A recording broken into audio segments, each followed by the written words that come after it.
What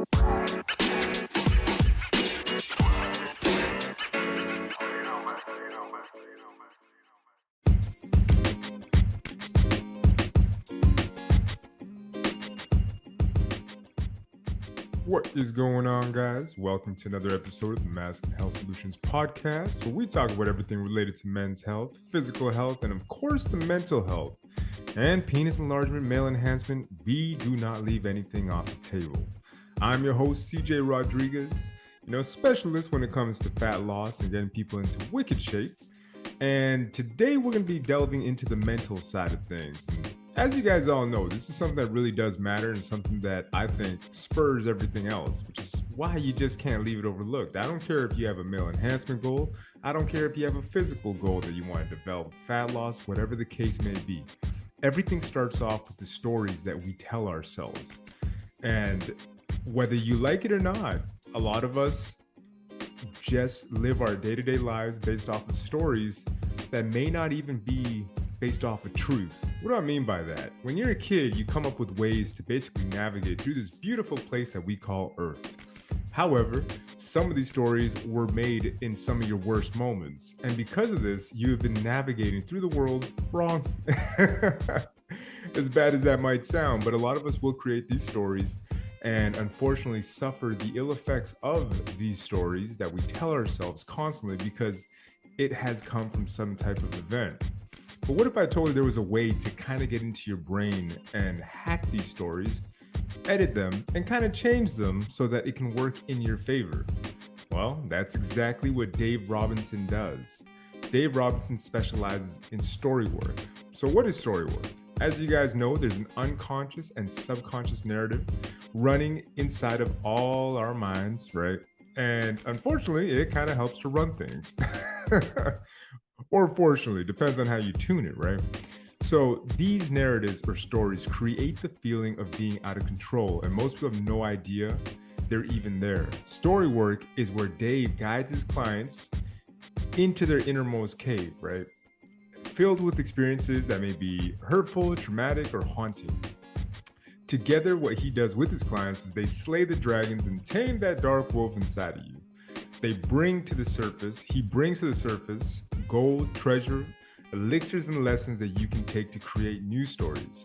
Man, the new stories are inherited, as I mentioned before, and date back generations, which is even crazy when you look into generational trauma and how that can affect you in the current moment as well, right? Instead of focusing on breaking generational curses, right? Together, Dave and his clients will work in a way that pain and all those crazy stories can work to create generational love stories, right? So it's pretty sensational. And the reason why I know that is that I actually got on call and, opened up and talked about my own, some of my own stories, right? And we discussed it, and I saw how it works firsthand and how you can really pretty much just hack into your own brain. It's almost like you hijack the story and then you can learn how to edit it. And you can read that story over to yourself over and over again. And in doing so, it changes the story that you have within your mind. View it as a way to basically go into the operating system of your brain and changing things, right? And as I mentioned before, too many of us were basing our lives off of old stories that do not serve us, work against us, and keep us stuck in the same fucking loop that we don't want to be in. And, I'm speaking for myself when I tell you, I hate the 9-to-5 grind. I love coaching my clients, right? It's what I get up every day, every day. And I get up and I get to talk about, fat loss, muscular development, things that I'm truly passionate about, right? And for some select few, obviously, we talk about PE as well and, how their journey is going there. We talk about supplements, all that stuff. I'm truly passionate about that stuff, but I still have the 9-to-5 grind that I got to go to. Right. And in discussing that with Dave, it was interesting in how he found ways to basically change my perspective. Right. And again, these stories that you need to do X, Y, Z is based off of a lot of things that you were told or that you saw as a kid. So the beauty of working with Dave is that he can help you rewrite that story. And for me, it was a big catalyst into some of the big changes that I'm experiencing in my life right now. So I can attest to the fact that Hey man, no, this is powerful. This is a lot more powerful than we think. And as I mentioned before at the onset of this podcast, everything starts with a thought. So why not get into your mind, get into your brain and start changing the way that you think and create some new neural pathways that can work in your favor and will help you to get the results that you truly want in this life and live a life that you truly desire. Because, hey, you know what? There would probably nothing worse than being on your deathbed full of regret and just, wishing there was a way to change the way things played out in your life. So I would highly recommend you definitely check out Dave Robinson. And I hope you guys enjoy this podcast. I know it's kind of a long intro, but I hope that you guys really take some massive, massive gold nuggets out of it and apply it into your lives. Again, all the links are always in the description. Be sure to talk to Dave. And for all you guys that want to lose fat, get into great physical condition, be sure to get at me. All the links are in the description. Just put it in the type form there, and we'll see if you are a good candidate to work with me, right? Because we do got to make sure that you're committed, all that good stuff, right? And other than that, if you guys got if you want to look into more of the PE stuff, like a lot of guys get at me like, hey, I want to learn the basics of hanging, this, that, and the other. I got a lot of articles on the website, always looking to, put more up, but a lot of the basic stuff is there that you guys can start off with. And if you have any other questions, again, just DM me on Instagram. I tend to be pretty active there. And, been on the TikTok lately too. And it's crazy because a lot of people have a lot of questions and I'm getting a lot of people showing up from the TikTok. So that being said, let's jump on in to today's episode with none other than the legendary Dave Robinson. Before we get started, one more thing. If you want to get any PE gear, be sure to check out TotalManShop.com. That is TotalManShop.com. And use the promo code MHS2020. Promo code is MHS2020 and get 12% off. Be sure to check out their wide variety of all kinds of good quality PE equipment. All right? And that's promo code MHS2020 for 12% off. And the website, once again, is TotalManShop.com.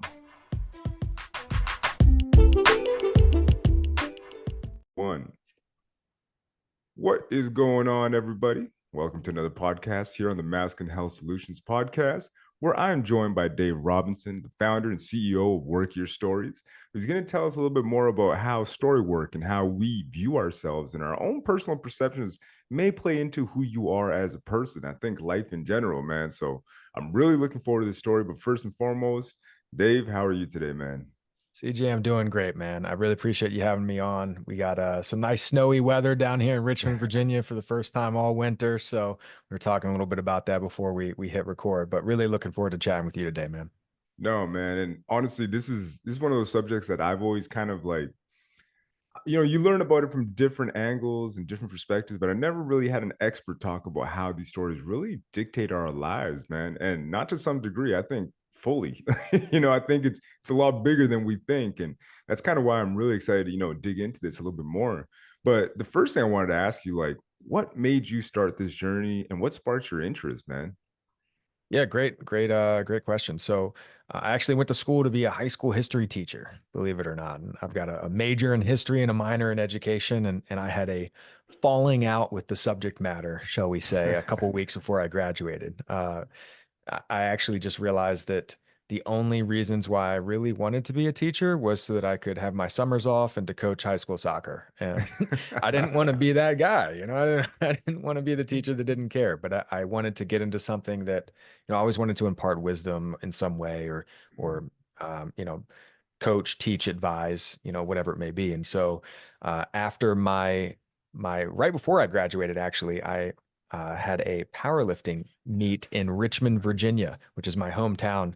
And powerlifting was something I fell in love with pretty early on in my college career. I'd always been an athlete, always been into strength and conditioning and, things of that nature. And so, even though it wasn't my major, I feel like I spent way more time on that and learning about that than I did in anything else. And it ended up leading to a job in the strength and conditioning department at the University of Richmond, which is a D1 school here in my hometown. So I worked with football, worked with men's soccer, women's soccer, field hockey, lacrosse, loved it, learned a ton, but I realized that uh, I didn't love it enough to see myself doing it for the next 30 or 40 years. And I didn't love spending 15 hours a day in the gym.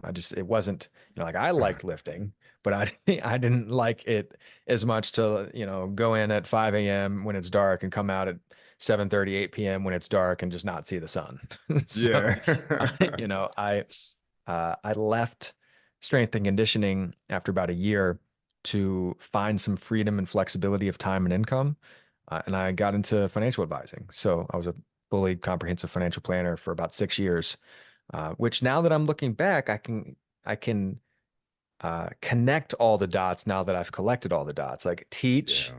coach, advise, right? It's all in this sharing of information and this, desire to be in the service industry and help people. But um, I ended up just kind of again realizing that my head and my heart and my gut weren't fully aligned doing what I was doing. And I fast forwarded into the future again and I saw myself living like a B minus life.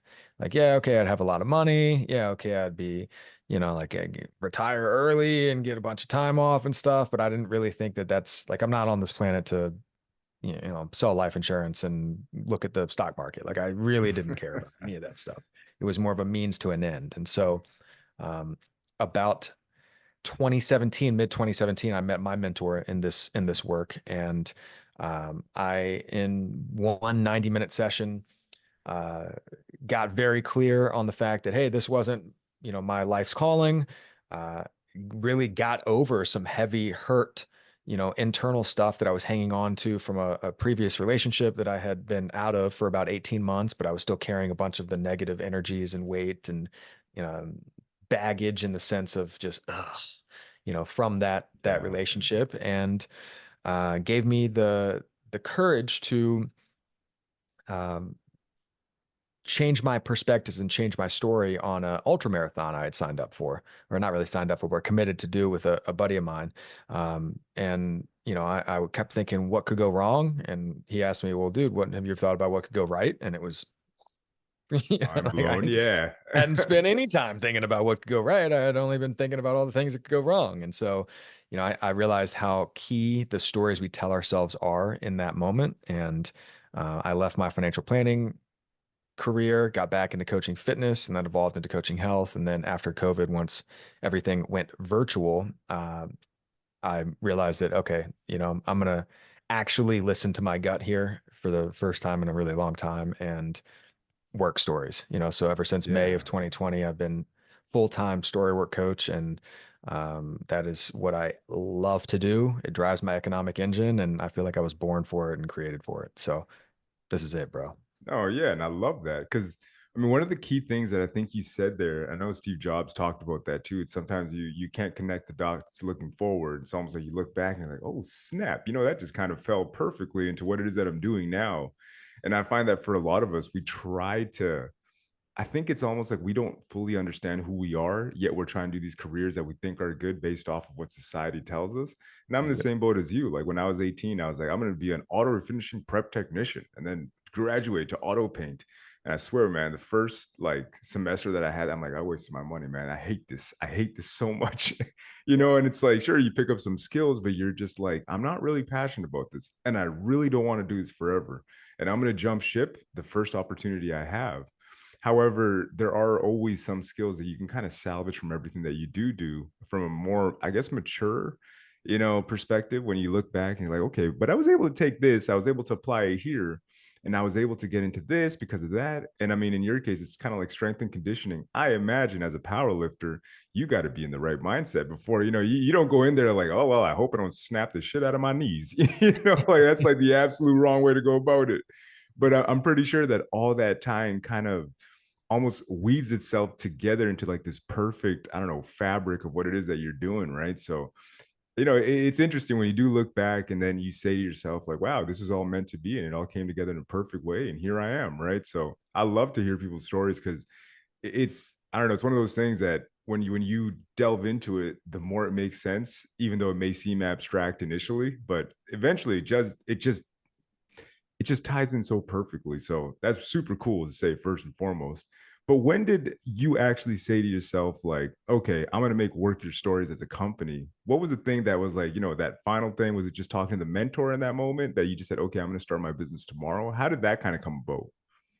So a couple weeks before, let's say end of January, beginning middle of January of 2020, I had an opportunity to move to San Diego, so entirely across the country. I'm in Richmond, Nicely Virginia, sized. middle of the US on the East Coast, and go to the middle, south of the West Coast, right? And that was a big move for me because outside of college, I'd always lived in my hometown. And so I traveled a lot. I didn't feel like I got stuck by any means, but I still, like I was here in the comfortable aspect of life, right? A comfortable little pocket. And I had an opportunity to make a leap and move in with some coaches who I admired and respected.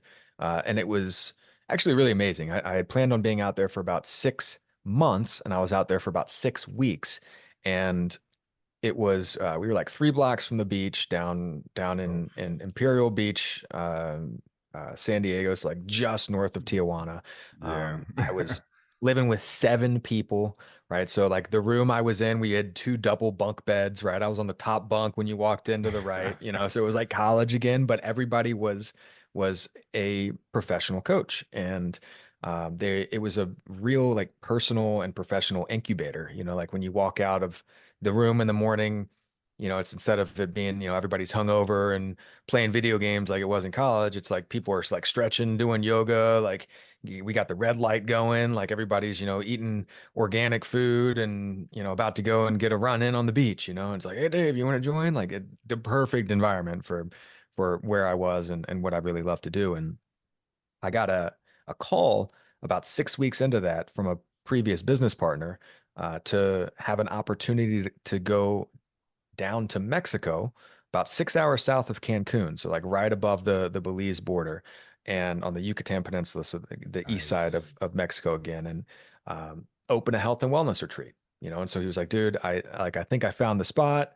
I need some help. Like, can you come and like basically like double check this for me? Like, just make sure I'm not missing anything. Make sure like put some eyes on it, right?" So I flew down there the day before my birthday in mid-February, and we saw 72 properties in 8 days. Wow. And immediately, like as the moment I got down there, it was, oh my God, yes, dude, this is it. It was this tiny little village. There's dogs and chickens running around everywhere. It's right next to the sacred lagoon, next to the sacred jungle, and like, dude, it was incredible. And so I came back. I kind of closed up shop where I was, and then on March 2nd of 2020, I moved to Mexico to open this health and wellness retreat.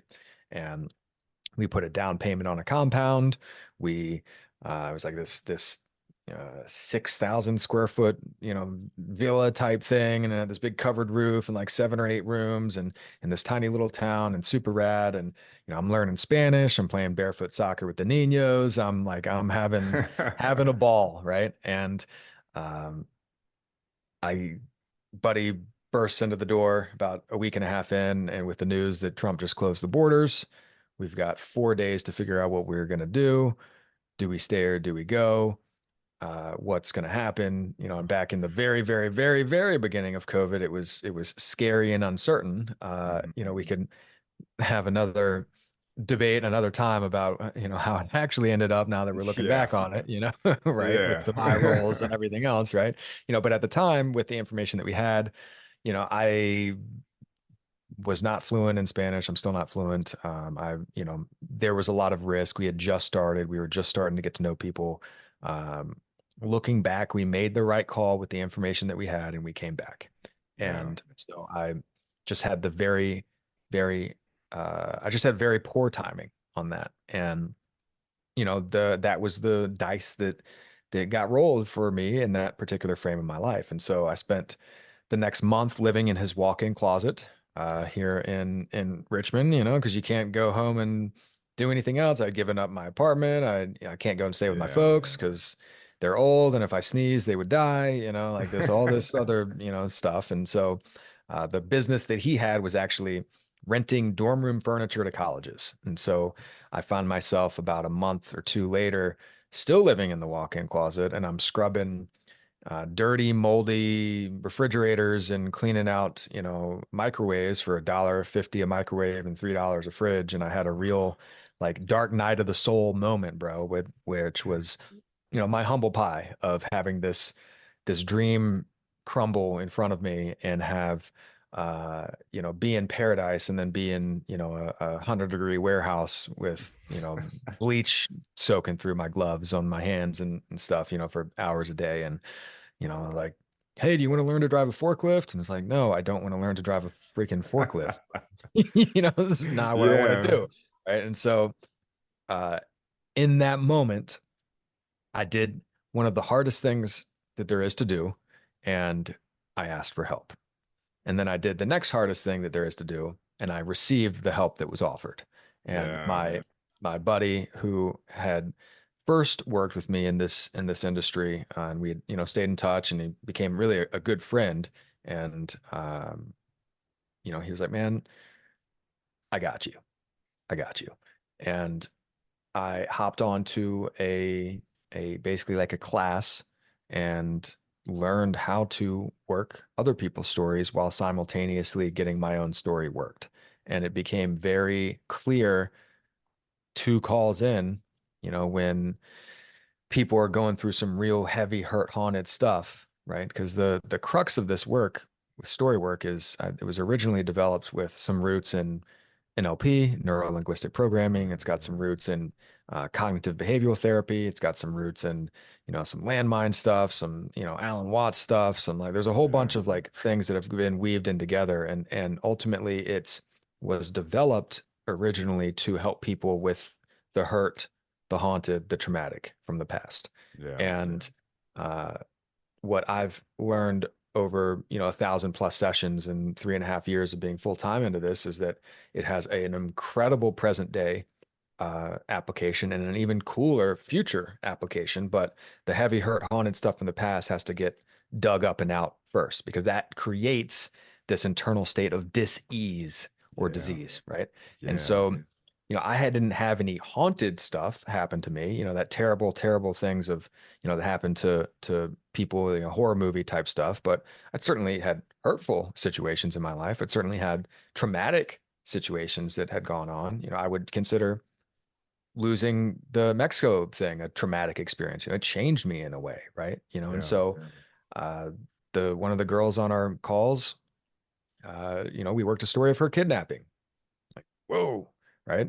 Another person was a 50 cal gunner in Iraq, right? Like, whoa, Yeah. another person, had lost both parents to suicides weeks apart. Like, whoa, and so I saw them heal in the course of weeks. I saw their face change as they let that stress and that weight and that pain off. I saw their like joy in life come back like pretty instantly, bro. And so as soon as I started seeing that with other people, and then as soon as I realized, like, well, I feel way better, like, like, oh my Yeah. God, this works, right? Then I committed to at least doing 1,000 sessions. It's like, all right, I'm gonna give this like a good solid go. I'm not gonna try this for a couple weeks. I'm not gonna like see what happens after a year. It's like, oh, I'm gonna do 1,000 of these and then take it from there, right? And so, Interesting. yeah, I just hit 1,100 earlier this week, and so I've been took me 3.5 years to hit that goal, but I'm gonna keep doing this for the rest of my life, man. This is the culmination of all the other dots that have been collected to this point. So I was gonna say it's like your body of work just coming together at this right time. And that's yeah, kind of the beauty of what you're doing is that you gave yourself that time frame too. I think a lot of people, and it's funny because we're talking about stories and people for some reason think, oh, I didn't get in like the first month, first year. I guess I'm a failure. And it's one of those stories that we have been told because we compare ourselves to everybody on social media or everybody that we see everywhere around the way. But a lot of the time, that kind of comes down to that imagination we use to work against us instead of propelling us forward. And I mean, there's a couple of different things that you touched on there that, I definitely, I want to make sure that I remember. But the first thing that I wanted to talk about was in regards to depression and anxiety, right? we'll start off with depression, I guess, because that's usually like looking at the past and still feeling those emotions and then having those emotions kind of come up. How do you start working with somebody who's suffered something traumatic like that? Because you did mention like the suicides, man, like months apart. Like that's probably a combination of like just like, I mean, that'd be a horror story for me, right?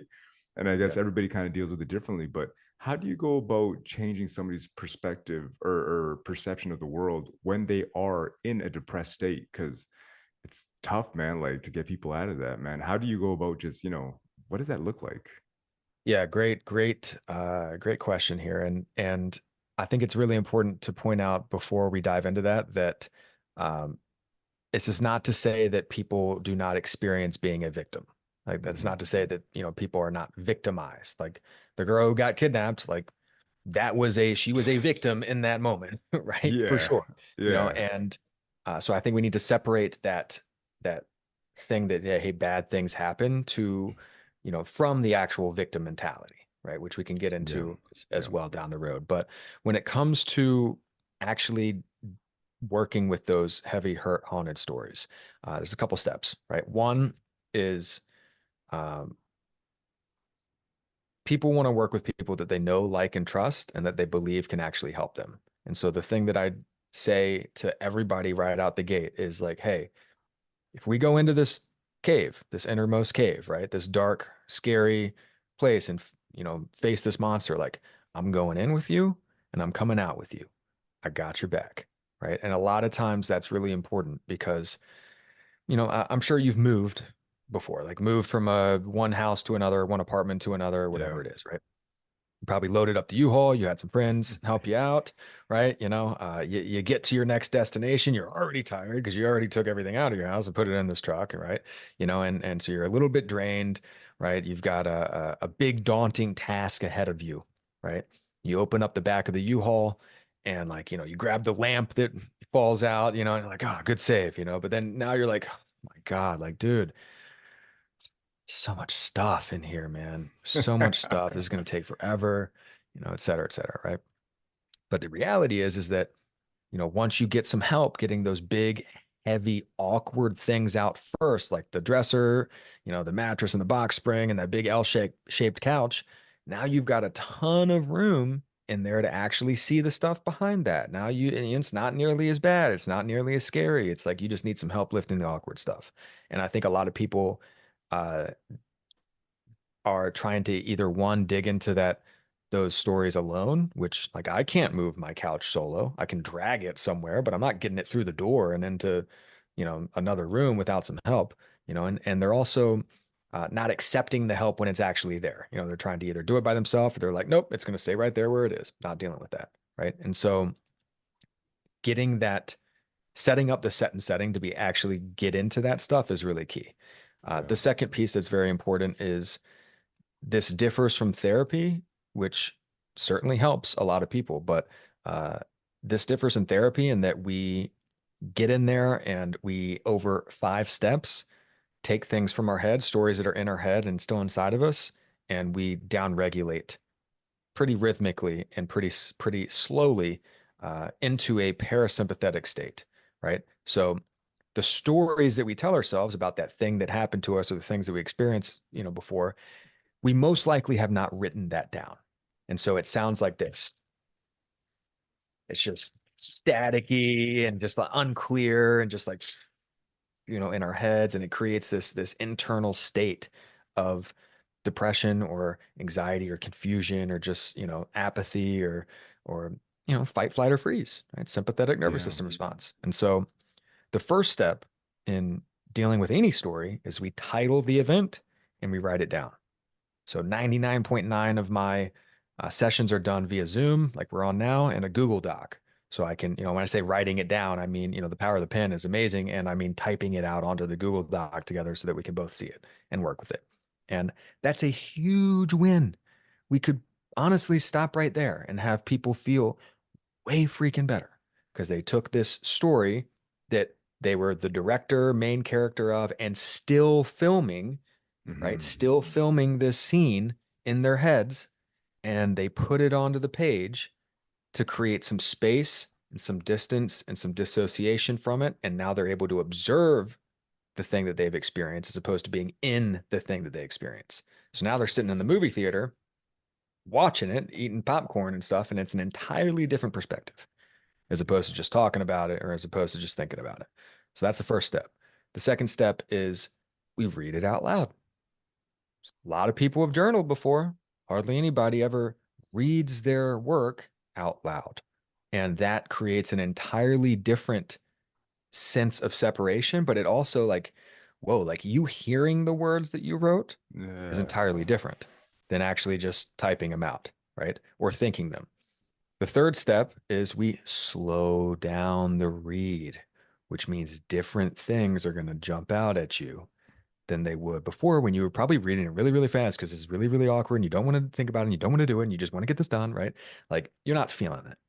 And so what I'm doing is I'm slowly pulling various pieces of emotion out of people, and something that's hurtful, it's probably going to start with anger or rage, that maybe that moves into sadness, maybe that moves into disappointment or shame, and maybe that moves into, um, slowly into some acceptance or some, getting some other pieces of emotions, little pieces of emotions in there.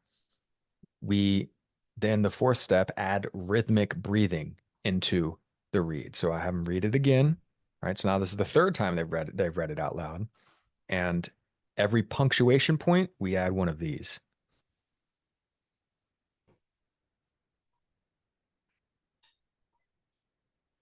So what Interesting. happens when our exhales are longer than our inhales? And what happens is when we breathe in through our nose and we take this big diaphragmatic breath, it pulls us even further down into that parasympathetic nervous system state, that rest and relax, that feed and breed.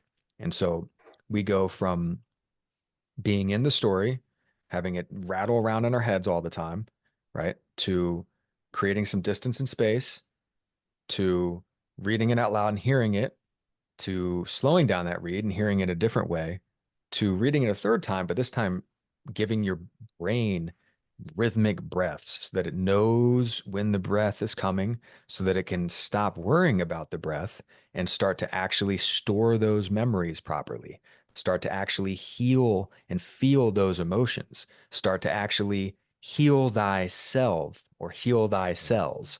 And in fight, flight, or freeze, the brain doesn't care about that. It's happy you survived and it's trying to make sure it doesn't happen again. Right. But once we're able to relate to this very stressful thing that happened, probably, or this very hurtful thing that happened in a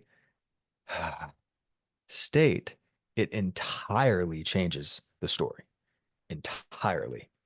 And then sometimes we change the words, and we can't go back and actually change what happens. But that fifth step is, we find words and areas in the story which, maybe we now see are inaccurate, or maybe now we see, um, can use some alterations or maybe created some conflict internally or externally. And then we change the words. And dude, it's simple. It ain't rocket science, right? And we're writing stuff down and we're reading it out loud and we're slowing down and adding some breath, and it is profound in its ability to help people process things that happened in their past that they are still dealing with. Dude, no, but to your point earlier, it's kind of like one of you know, the second hardest thing after receiving the information is applying the information. That's where I think everybody falls short because it sounds easy in theory until you're like, yeah, I don't really want to write this down. And as far as everything that you said, it almost seemed like you got all bases covered because I was just thinking about everything that you're talking about. And I'm like, well, why do you do that? And I'm like, okay, oh, that makes sense. That makes sense. But it seems as though when we talk to ourselves, it seems like we almost always have that personal connection to it. And you're right. I feel like this almost disassociates us in a positive way from the event that did happen. And you can almost view it as a spectator, right? Correct. And it's key. It's not suppressing, which is consciously shoving it down and not dealing with it. It's not repressing, which is unconsciously or subconsciously shoving it down and not dealing with it. It's actively creating distance or actively creating space and actively seeing it from a different angle, which that's the disassociation that I'm talking about here. And those Yeah. are three entirely different things, and so when we're actively creating that distance and space, that creates some clarity, right? And that Mhm. clarity allows us to actually access that creative part of our brain. It actually allows us to access that again, that healing part of our brain to where, we come back to this the next session, and then depending on how gnarly it was, like maybe the session after that, but what was a 10 out of 10 anger or 10 out of 10 sadness or 10 out of 10 rage and the beginning of the first, is now a 7 out of 10 clear or 9 out of 10 peace, or like, hey, we changed some things around and you see like, hey, it happened for a reason and this that, and the other, like, yeah, joy comes on the other side of that, you know? Yeah.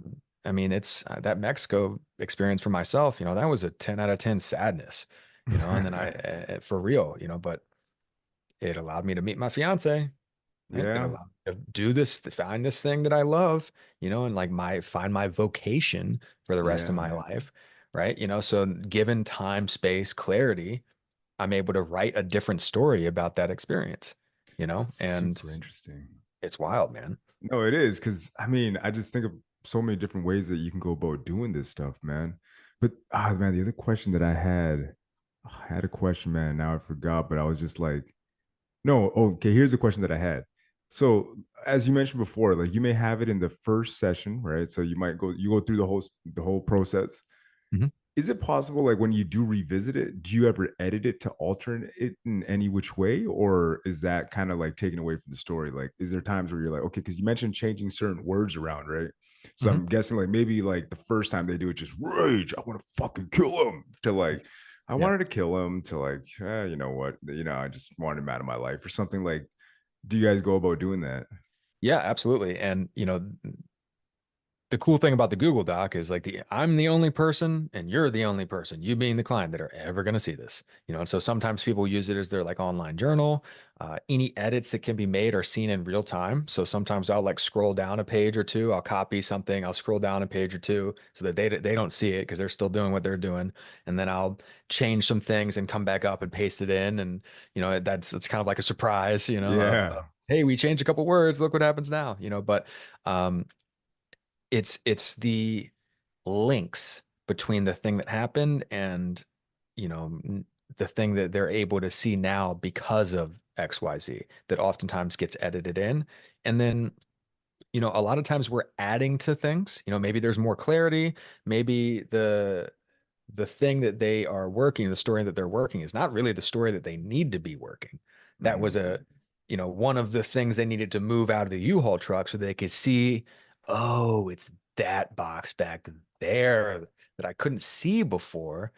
That's the thing that really is the key catalyst to how I'm feeling Interesting. now and what I'm doing, and so let's work that story. Let's get some help clearing that box up and out.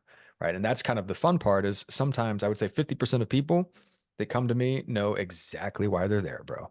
Hey, this thing still bother me. This thing still bother me. I don't want them to bother me anymore. Can you help? Yeah. Yeah, I can. Great. The other 50% of people are feeling stuck or ugh, or don't have direction, or maybe they're depressed and they don't know why. Maybe they're anxious and they don't know why, or maybe they're just in a negative state and they don't know why. And in fact, the last client I signed was none of those things. He's a very high achiever. He's a very like go-getter type guy. And he's like, dude, I don't know what I don't know. Right. I don't know whether what my blind spots are. I don't know any of this stuff. I just know that like I've never had a coach before. You come highly recommended, and I'd love to have you help me dive in, but I don't know what it's going to look like. And so, great. So then I'm taking a flashlight and a scalpel versus a stick of dynamite, and actually finding the stories that need to be worked. So it's Interesting. really really cool, man. Because it's funny because you had mentioned the whole sports performance side of things and the powerlifting. I jokingly said that, but as a guy who like I'm big in the gym, and I've lifted the heavy weights, and there's times where it's daunting. And even now, like honestly, I don't squat as heavy as I used to because I had some like stuff just kind of snap in my quad, and I'm like, hey, you know what? I'm kind of scared. So now, like, I'll put the weight on, but I kind of still have that story lingering in the back of my mind. And the reason why I bring that up is that whenever you deal with somebody that's in the sports world and you want them to perform at their best, and maybe sometimes you see them slipping, like, how do you go about rewriting a story for things that haven't happened yet? Like, let's say it's like, bro, I'm going to that meet. I want to make sure I pull like, I don't know, 1500, like either raw or whatever. But, how do you go about prepping somebody for something that's, they got to prep for the powerlifting meet. He's never pulled that much before. He's stuck at 1453 and he wants to rip right through it. How do you go about, changing that story internally? Those are very specific numbers. I feel like you hit 1453 and you're stoked to hit 1500.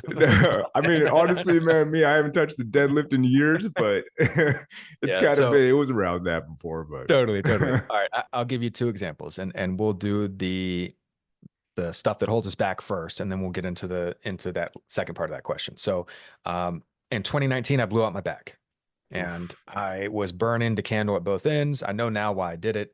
You know, sometimes life comes in feathers, bricks, and Mack trucks. It'll give you information. And the feathers are little tickles, little whispers, little, hey, you should sleep. We're like, hey, Yeah. the heavy lifting isn't helping you right now, right? Like the Yeah, little things, right? yeah. And you ignore it. You ignore it, or I ignored it, right? And then boom, you get hit with a brick over the head, and you're like, whoa, oh my God. And that comes in the form of like the little injuries, or the sleeping through your early session because you're just so tired, or whatever it is. And then you get hit with a Mack truck. And I got hit Yeah. with the Mack truck because I didn't listen to the whispers and the bricks. And so I had a uh, hour long trail run before the gym, and I had a meeting, and I literally like was running late, and so I remember running into my car after the trail run. Like I didn't stretch, Oh I didn't boy. stop, I didn't warm, cool down. I sat in the car, I got to my meeting. I'm still stressed and upregulated because I'm running late. I have my meeting, and then I meet a buddy at the gym, so I'm like sitting, I'm like not warming up, and I'm late to the gym. So I'm just like, all right, yeah, that's fine, and I had, I was gonna do, I think it was 70% of my max for, Oof. 3 sets of 5, right? And then I'm Yeah. like, got under the bar for the first set. I was like, oh, this is kind of feeling heavy, right? I think I'm gonna drop down to, 60%. So I sort of listened, and then on that second set, second or third rep, I felt and it's the only way I can describe it is I can felt my back just go like, and just like, Oh, yeah, just I like, feel that.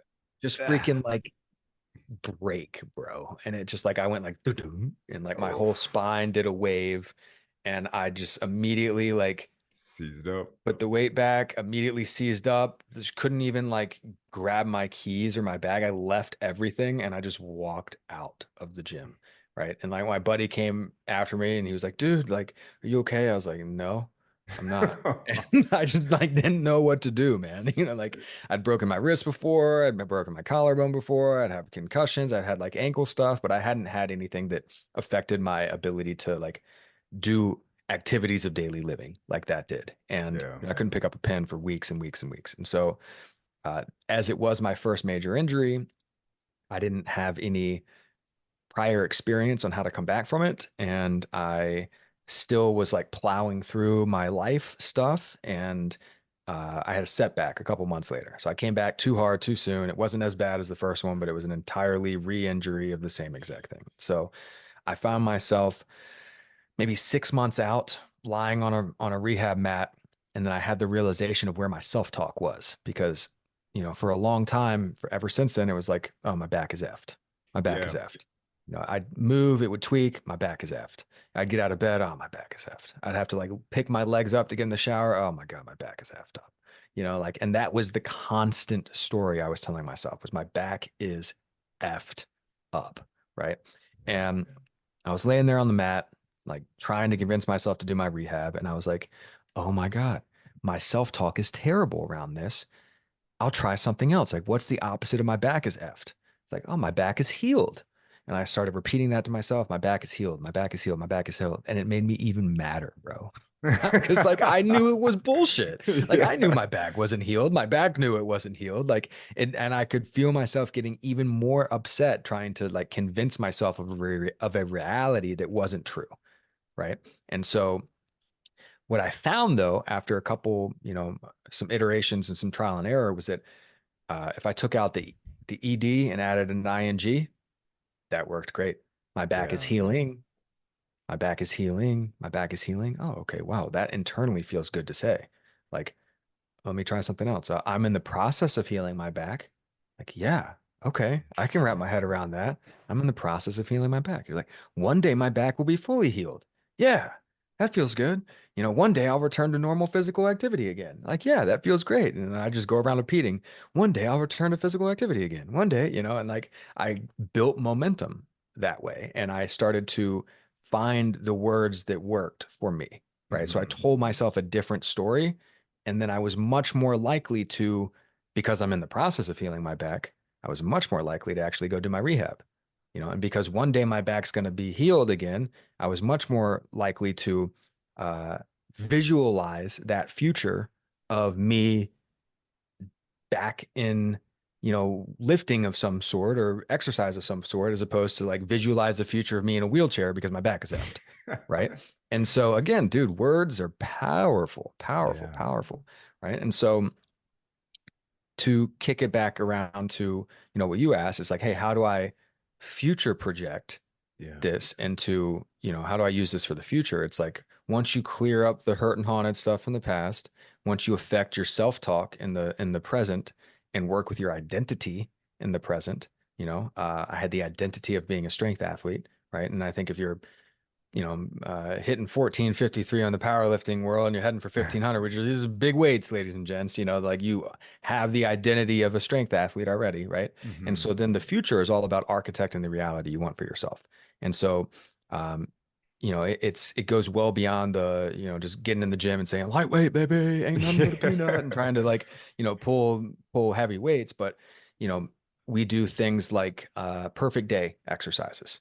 We do things like, vision casting and things that go well beyond like SMART goals, but now you're actually putting yourself in that state of being, right? And so I would use techniques like visualization to help people like, hey, we'll write out the entire meet, first person conversationally, just like you were doing it, like as it happens, Yeah. so it would sound like, I pull up to the gym at 6:50.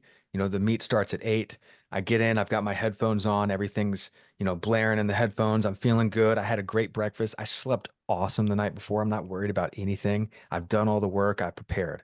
I get into my first warm-up set. I slip my singlet on. My buddy's there with me. He's my coach. He's spotting me. The squats feel light. They feel effortless. I tell the judge my opening weight and I nail my first lift, and so like, and we're doing this ahead of time again. And this is Hmm. all like imprinting the future so that, your brain knows where to head, but it also knows in the present moment before it happens, like the feelings of success or the desired feelings of, what you're actually looking for. And so this works really well, especially with longer term goals, right? So hey, this is your perfect day 3 years from now when you're Yeah. hitting a 1700 total, right? Or whatever it may be, right? And that gives you something to work towards. So for Yeah. me, um, I've got a little third of an acre homestead out here. I'm looking out the window at, I got rabbits that I raise for meat, and I've got, a bunch of berry bushes everywhere, and we got a whole bunch of stuff. But like my goal is the 50-acre homestead, and my perfect day 3 years from now is a 5-page document that is a creative writing exercise, basically, where it's like from the moment I wake up to the moment I go to bed, like what's happening on my 50-acre homestead and how am I spending my time? And I've read that Interesting. so many times that like I'm already there, bro. It's inevitable that that's going to happen. It's Yeah. just I got to close the gap time wise, right? But I know exactly where I'm going. Well, And that is a big difference. yeah, man, because it's super interesting. Like people talk about goal setting, this, that, and the other. Like I remember where people talk about, like the secret, and they're like, "Oh, just say the affirmations." Like I'm already rich. I'm a million. I'm like, but I was in the same boat as you too, where I'm like, this just doesn't feel real. Like I'm Yes. lying to myself, right? And there's that, that energetic kind of like resistance because you're right. It's like BS. It's like it's not true. It's like Mhm. I had a calf strain, right? And I remember I'm like, oh, I'll try to tell myself I'm healed too. I'm like, I'm not healed, man. I can't even walk right now. So it's just like, okay, no, I'm just gonna focus on getting better, right? And I stopped saying those affirmations. But it's kind of like what I love about your approach to it is more like you're in the process of, so why not focus on the process in a positive, from a positive perspective, and a perspective that you can kind of control by changing the narration inside of your mind, right? Because that's kind of where I see the magic in your story works, Dave, man, is that it's like that narration is like, I'm in charge of it, right? So I can make it go one way or I can go the other way. And obviously, if I am like somebody in a powerlifting meet or anything like that, it's like, I want to be able to control that in the way that I want. And I think it's the nuance and the details that really kind of like left me, I'm like, I got these notes here. I'm probably gonna listen to this podcast a couple times before it comes out and start applying this because I'm like legit. I'm like, holy shit, like that makes a lot of sense. It makes perfect sense, right? And Well, I think it's something that's super necessary, man. Like I mean, our words are magic, right? If I say abracadabra, what do you think of? magic. Every time, right? Uh, Abracadabra is a 5,000 plus year old word. It's an Aramaic term, which is one of the two languages of that Jesus spoke of the Old Yeah. Testament, right? And it means with my words I create, or with my words I influence, right? Yeah. Now, we all took spelling growing up, and spelling in elementary school and middle school, along with grammar and Hmm. punctuation, right? But spelling is the formation of words, Yep. right? So the definition of a spell, Merriam-Webster's definition of a spell is a word or collection of words of great influence. So when we speak abracadabra, with my words I create, we are casting spells, collection of words of great influence. And that's either light magic that's helping to architect the reality that we want, or that's dark magic and it's creating conflict internally or externally. And ultimately, our words create our reality. And Yeah. it's the stories we are telling ourselves, aka our belief systems about who we are, who we've been, where we've going, that are going to dictate exactly where we end up. 100%, man. It's funny too, because I mean, me, I've always loved that esoteric kind of woo-woo stuff that people are like, that's too unbelievable. But I'm like, is it? It always ties in, kind of in a weird way to our reality now, right? They were talking about how, like, when God created the world or the earth, he spoke it into existence. Therefore, it came from vibration that we have the power over too, right? And I'm like, holy cow, there's power in In the that. beginning was the word, Yeah. the first line of the Bible, right? In Yeah. the beginning was the word, and the word was with God, and the word was God, right? And so like that ultimately is if you look at it from that perspective, where we came from. And if you look at energy as energy, it's vibration, where we're going, right? And Yeah. so we might as well take control, to what degree of control we have over those things. Because look, I'm not like a freaking, like I'm not an alchemist of turning, lead into gold or anything like that, right? But I can turn, really shitty, hurtful stories into stories that can help positively impact people moving forward. And so that's Yeah. pretty magical. That's pretty cool, but I'm also not, disappearing into a cloud of dust and showing up in the future and like pulling you in. It's like, no, like you still got to do stuff. You still got Hmm. to get your reps in. You can't just sit here and talk stuff into existence and, lay on your bed and eat Twinkies and hope that, the dream body happens. But, like knowing where you're going and how you're going to get there, I think is very key and very valuable. Well, I think so. It's a direction, right? And that's kind of where I think a lot of us, and that's what I do as a coach too. Like I'm helping people, like get your life in order. It's like, okay, these are the calories, understanding. It's almost like it's almost like you got to teach them the language of things that they find to be foreign, yet they're presented as something that's day to day. Therefore, you shouldn't even worry about it until you start to actually look at it from a more detailed perspective. And you're like, wait a minute, this here is controlling me right now. It's keeping me overweight, underweight, or away from my goals, whatever they may be. Which is why I think it's so important that we actually change the stories that we have. However, I've never been presented with a process as clear and concise and very simple, right? And to me, simplicity is key because if people complicate things, that's when I know I'm like, okay, you don't got it yet. I'm like, yo, you're still working. I'm like, work out those kinks and make it so that you can teach it to somebody as young as like my 8-year-old and he can understand it. Then I'm like, okay, this guy's a genius. He's got it right. But before you take off, because I mean, honestly, the time just flew by today. I want you to just tell us like a story that you of one of your clients, obviously anonymously, but somebody that just sticks out to you and you're like, you know what, that story really, I don't know, resonated with me and I want to share it. Hmm. Man, so many things. It's funny you said eight. My youngest client ever was eight. My oldest client was 82 Wow. years old, right? And everybody in between. People always ask like, what's your niche? It's like people who need their stories worked. I Yeah, like just I had everybody. right, like I think from July to December, or November, I had, all pretty much all male clients, and typically they were in their late 20s to early to mid 30s, and then the past 7 clients I've signed on and worked with since probably November have all been female. So it's like I don't know, man, like and everything in between.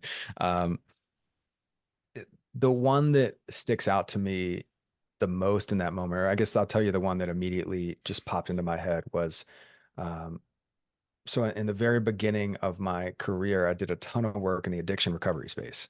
So Mhm. I linked up with a recovery home here in town, and I did a couple free sessions with them from a like group perspective. And so we'd go in, and these were folks, both men and women that were coming out of jail, coming off a bond. A lot of them didn't want to be there. They were court mandated to be there. Some of them were, did make the call to be there, on their own, right? But there was a lot of resistance to actually working these particular stories and to even be in the process of starting recovery, right? So it was Yeah. a tough crowd, as they say, and uh, it was the best thing that could have possibly happened to me because I was able to really experiment and I didn't have anything to lose, right, at all Yeah. when it came to stuff. And so I learned uh, uh, I learned very quickly, and I developed my own style very quickly. And I started working with one guy who, was telling me like the craziest of stories, man. Like he was on, a 3-day meth binge, and there was like this, everybody was always screwing him over in his life, and, all this, because of this happened and nobody gives me a chance, and, yada, yada, yada. Right. And this was like the entirety of the first session. We barely got anything written out, but like to his credit, he showed up for the second session. Right. It's like, okay. Right. Like that's a win. Yeah. And he was like, man, some of the stuff you were telling me, like, I don't know. I just feel like everything nothing's my fault. Everybody's against me and world's out to get me, like that type of thing. Right. Yeah. Yeah. I'm glad we're coming back around to this. And I wrote down victim mentality. And I said, Joe, you ever heard of the victim mentality? He says, I don't know, no. And I wrote out the definition. The definition of the victim mentality is an acquired personality trait whereby a person tends to regard himself or herself as the victim of the negative actions of others, even in the absence of clear evidence. The victim mentality depends on habitual thought processes and attributions. And he sat there and he stared at that page for a calendar minute, man, dead silent, just eyes wide open. And I'll never forget this. He goes, man, I think I've got the victim mentality. And it was like something just clicked for him in that moment. Yeah. And he was like, holy crap, man. Like, I view everything as against me. And like, even it's been that way for a long time, even if there's no evidence, like, somebody's in the line in front of me and it takes too long, it's not their fault. It's not, but hey, even people at Kroger are against me, and it's like he had just viewed his entire life up to that point as being a victim, even in the absence of clear evidence. Right. And, I told him, man, that's a habitual thing, right? You have a habit, you can start a habit, you can break a habit. Right. Hmm. And, um, what if we looked at things a little bit differently? And the reason why I brought Joe up here is Joe sent me an email a couple months ago and said, hey, man, I just want to let you know I've just hit 18 months sober. Wow. I still think about the definition of the victim mentality. I'm back with my wife and kids. Wow. Sharon says hi, right? I've been at work. Everything's been great. I'm never going to touch that stuff again. I took control of, my stories, and it changed my life, man. So thank you. And that was just like such a cool thing.